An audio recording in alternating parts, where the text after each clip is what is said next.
It is time to introduce our guest for this part of this morning's program, Rohini Kapoor. Good morning and welcome to The Breakfast Show. Good morning, Gerry. How are you this morning? I'm good. Yeah. It's all very exciting, isn't it? Oh, cameras, lights and action, for heaven's sake. I know, I tell you. Look, lovely to have you with us. Thank you. Now, it says here, experienced sales coach and financial advisor, therapist with a demonstrated history of working in the financial service industry for over 33 years. And, of course, you have your step-by-step podcast as well. That's right, step-by-step talks. Right. Yeah. How would you best describe yourself? Okay, I'm the kind of person, if I'm rejected, it's my biggest motivator. I will go back and do it again until I'm not rejected anymore. So that's what I would call, that's basically who I am. Rejection is my full motivator. Very empathetic person, I think. I love listening to people, and I just love helping people. It's interesting because we go back because, we met and we sort of chatted before. You were rather large in the insurance business. Very right. That's correct. Right. I started in the insurance industry about 35 years ago in Canada. And I started as a sales agent when I moved to Vancouver, thinking that it would be a short stint. But about 25 years later, I owned my own franchises. I had two companies in Vancouver and in Victoria, British Columbia. Yeah. And what happened? Because why are you not this sort of huge insurance magnate now with worldwide network? You left the business? So. I did. I retired. So I think I'd worked for so long that I decided, okay, it's time for me to retire. And that happened just prior to COVID. And so I still kept my book of business, which meant I still had my 1,000 clients or so. And then we decided to move to Panama and retire, my husband and I. And I thought it was a perfect time to go and do what I want to do. Insurance was something I did, but I wanted to do something for myself now and enjoy myself. And that's exactly what I'm doing with Step-by-Step Talks. All right, let me ask you to on the first part of your answer there. Why Panama?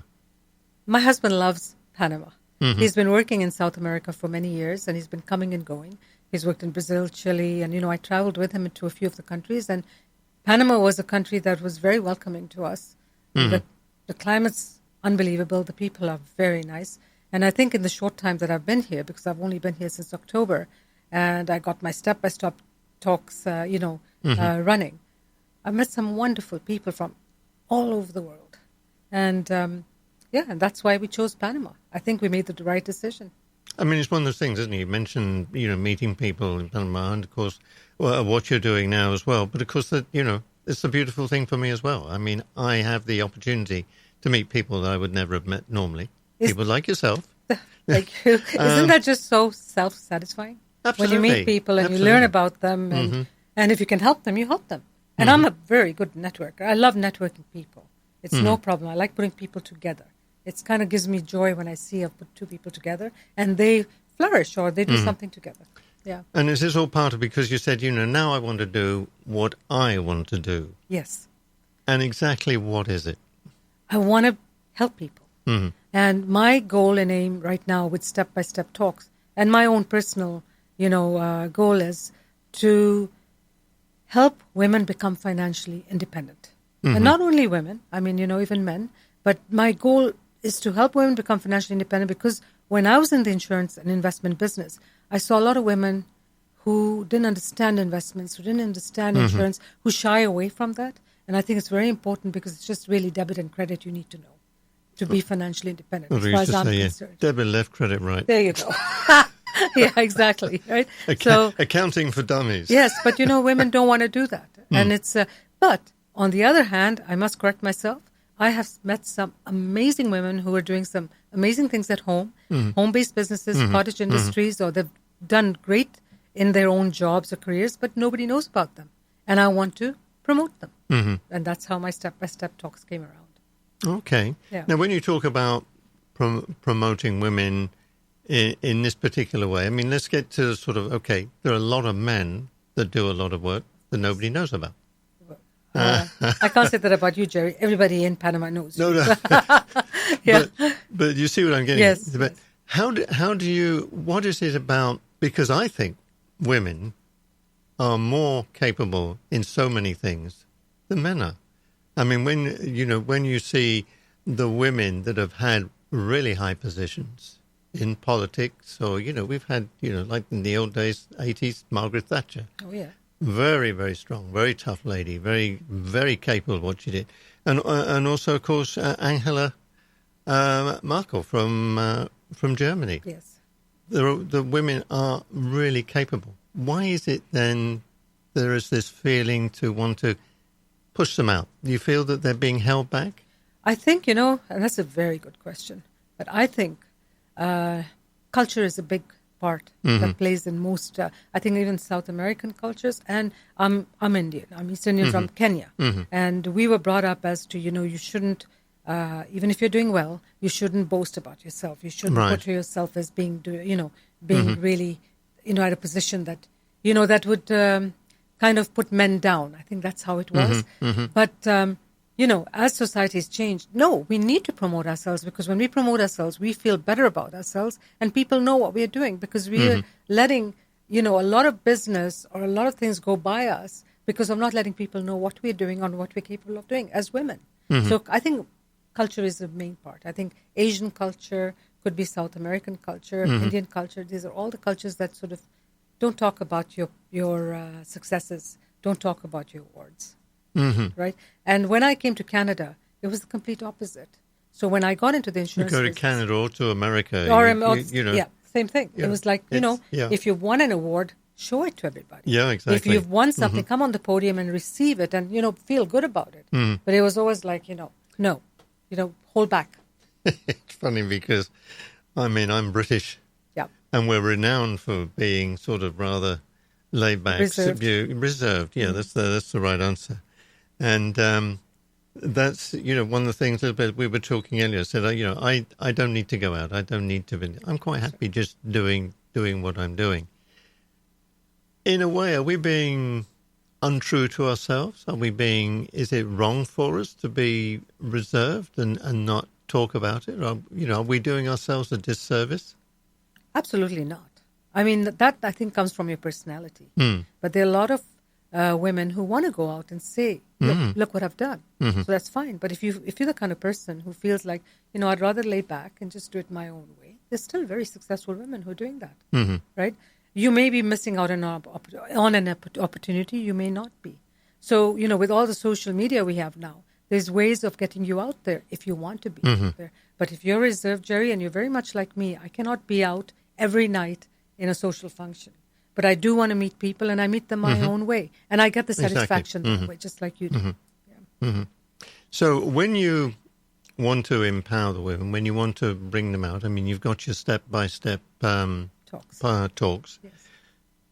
How do you do that? How do you decide which women you want to push forward, and how do you push them forward? That's a really good question, It's open to everybody, because everybody who has either a product or an idea or something has some, value to it. So I do spend a lot of time researching on what they are doing. I will interview them or have a talk with them. We do a lot of back and forth on, these are the questions I ask. These are the questions. What kind of questions do you want me to ask you? What's your product? Where's it made? Going deep into. Even like last week, I interviewed a translator-interpreter, and I found out the whole history about what translation is about, what interpretations. So there's a lot of research going on, because I think I want my audience to get value from what we are giving, and also an understanding why the person is doing what they're doing.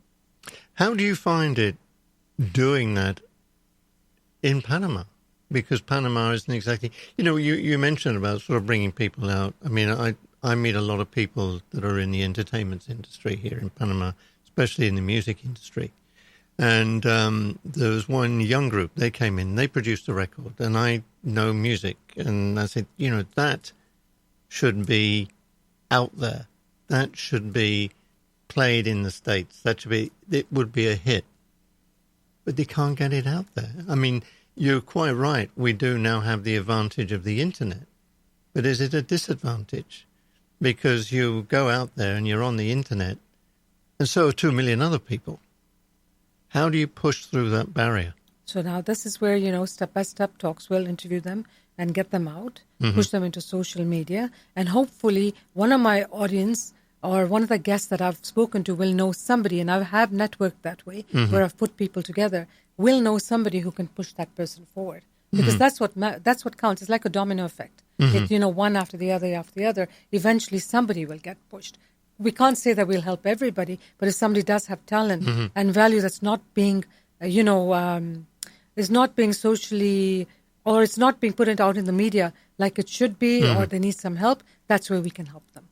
And when you come across the women, do they have to have a product? Do they there are some great women out there that are in finance or in work or in general, but they don't have a product.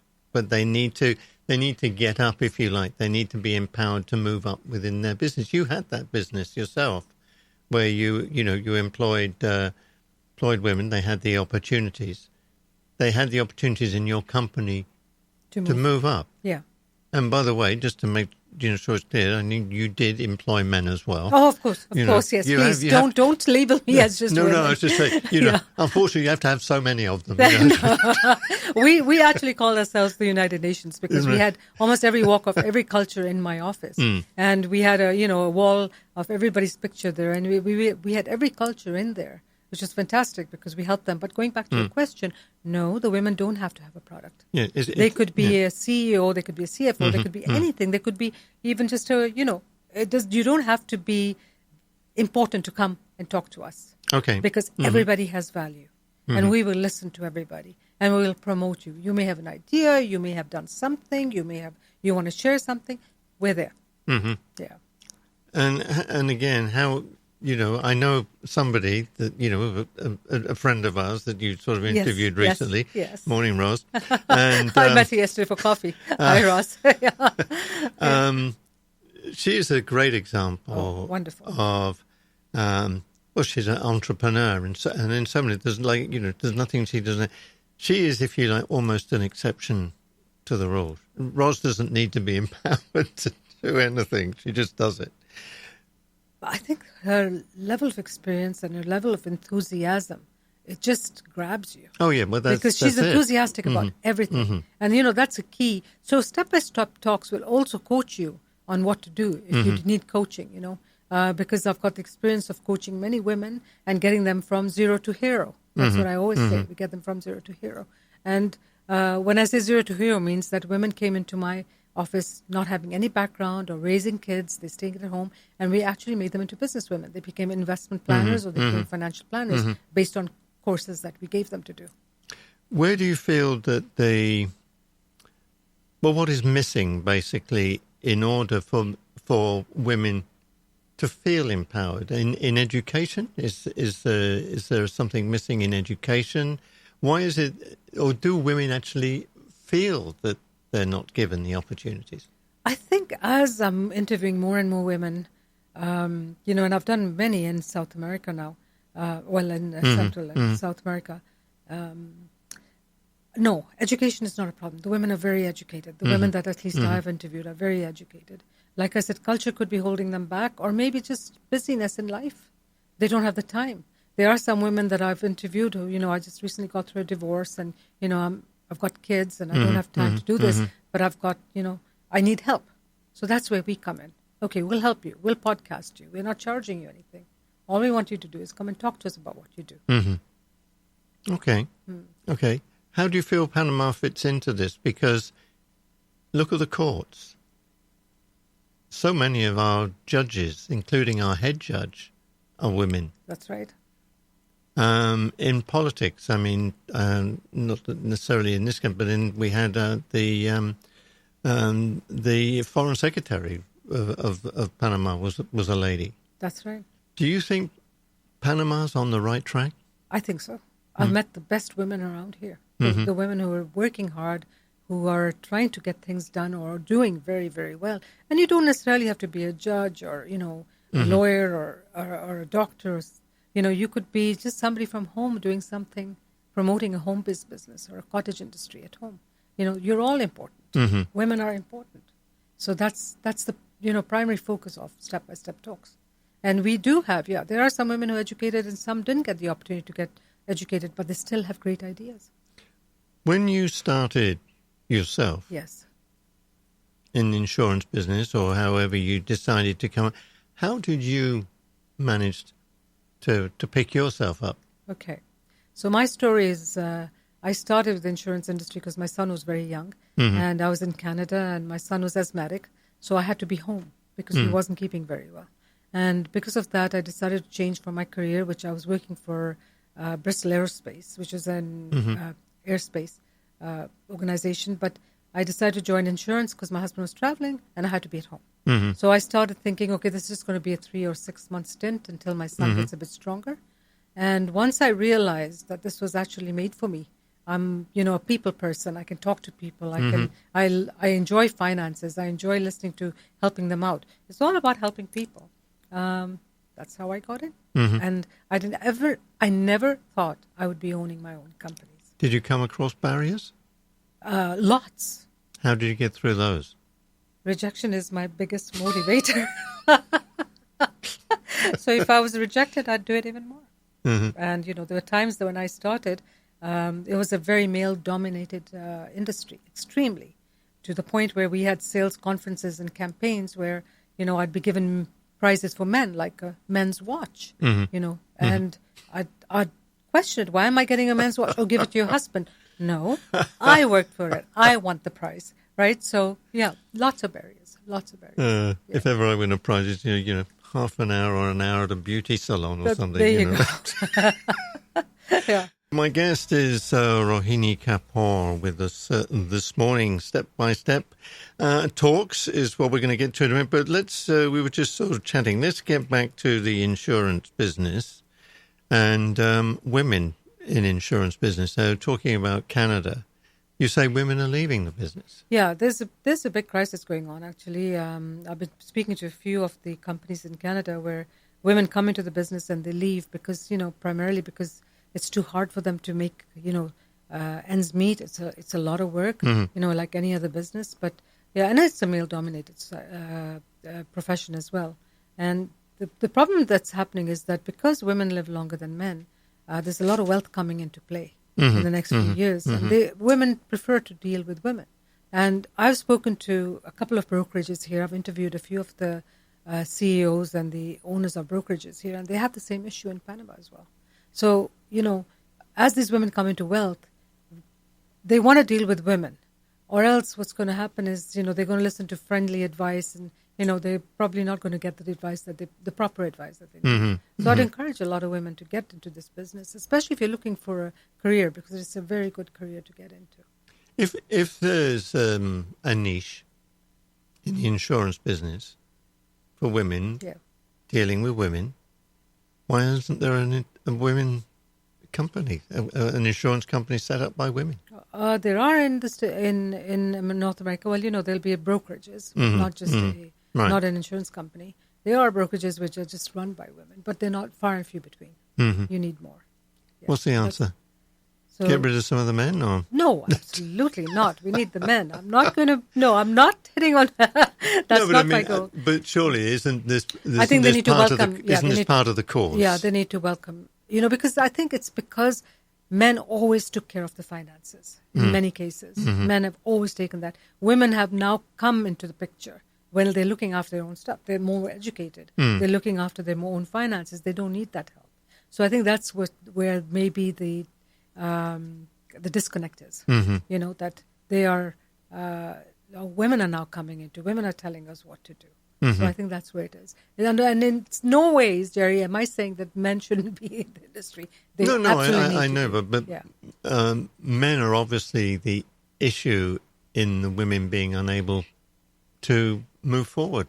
Maybe no, not really. Men. Why are they leaving? Because it's hard work, and you've got families. You've got you've got to have the support of your spouse. Right. Starting like any other business, and this is where step-by-step talks come in. With any business, you need somebody to talk to. You need somebody to coach you. So you need someone. So it's a lot of work to be put in with anything that you start. You just can't start a business from home and expect it to run. You need to understand how business runs if you've never done it. So that's where the investment business will coach you, but it gets very hard if you don't have the financial support in the background. Because many people will not understand what it takes to become successful in the financial industry. How does step-by-step talks help?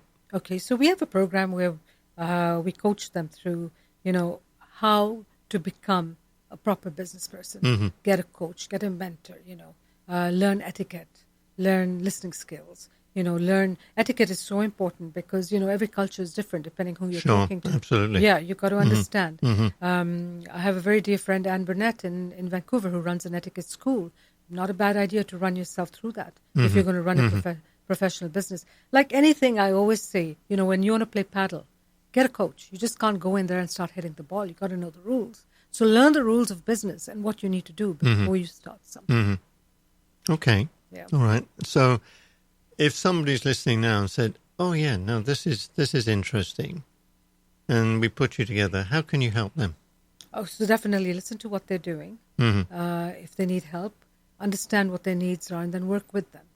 They can contact me through stepbysteptalks.com and just message me privately, and I'll answer them and then help them and coach them through what they need to be doing. And if I'm not the right person, I will connect them with the right person. So we're here to help. And do you give motivational talks? I do. I mean, if you like, step-by-step talks sounds to be very sort of personal, but do you give motivational talks? I have been giving motivational talks. I haven't done them in Panama yet, but in Canada and North America, yes, I did. I also worked for Jubilee Insurance as a consultant in Kenya for about 7 months.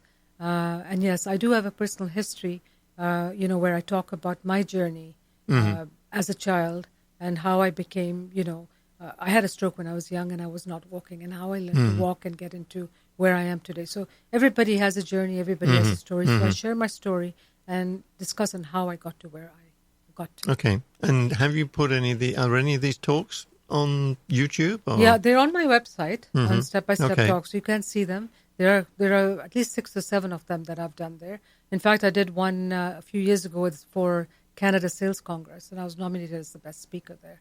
So, yes, I do want to restart those, but I'm quite enjoying the podcasts.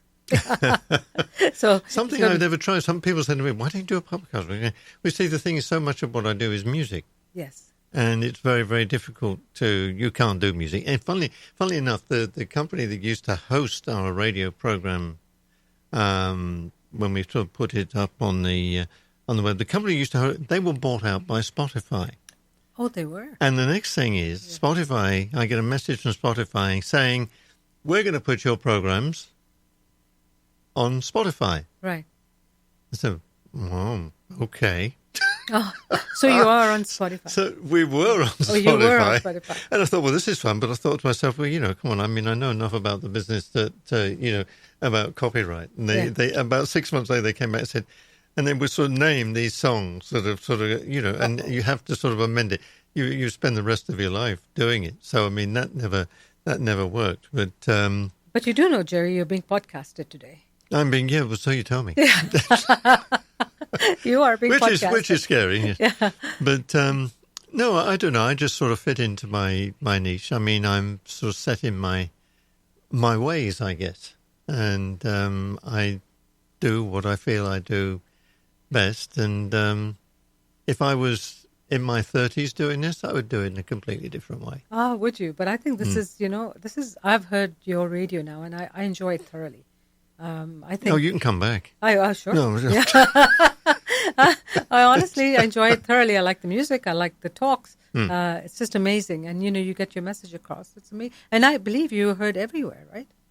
Well, yeah, it's worldwide now. Yeah. I mean, because it is going out on the internet as we broadcast. Yeah, but you do have audiences messaging you from the States, from Canada. Yeah. No, they come up on our WhatsApp, and that's wwhy the program is totally unstructured.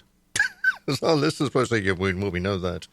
Anyway, let's get back to you because I'm really sort of interested in people that are listening and they want to follow through with you. How's the best way to do that? Like I said earlier, stepbysteptalks.com. If you message me, and I will confidentially answer you back. So everything's confidential. I get the message and I'll get back to you.